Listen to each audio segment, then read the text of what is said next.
start.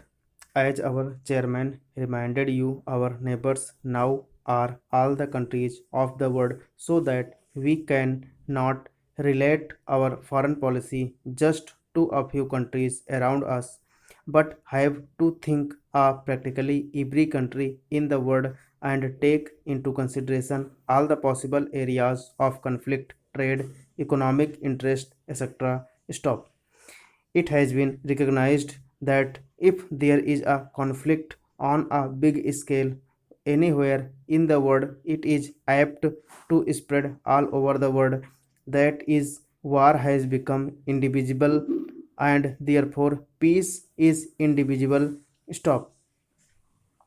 Therefore, our foreign policy cannot limit itself to the nearby countries.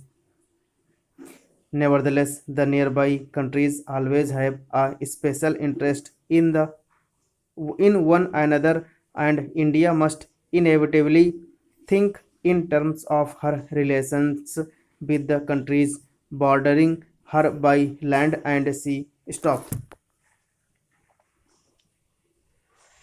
What are these countries?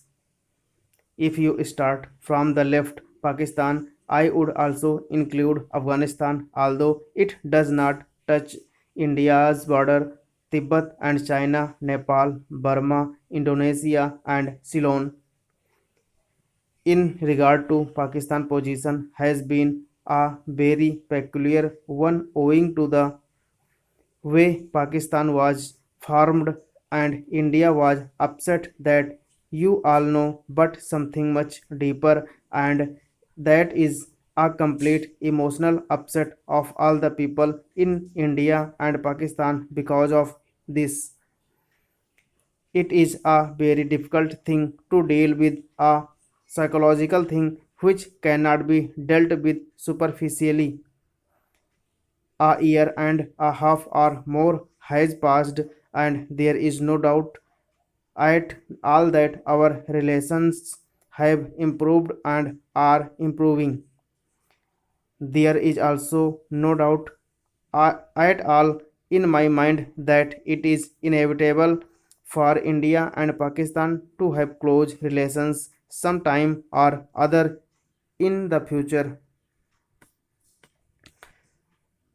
I cannot state when this will take place, but situated as we are with all our past, we cannot really be just indifferent neighbors.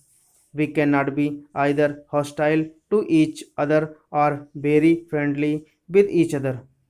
Ultimately, we cannot only be really very friendly, whatever period of hostility may intervene in between, because our interests are so closely interlinked.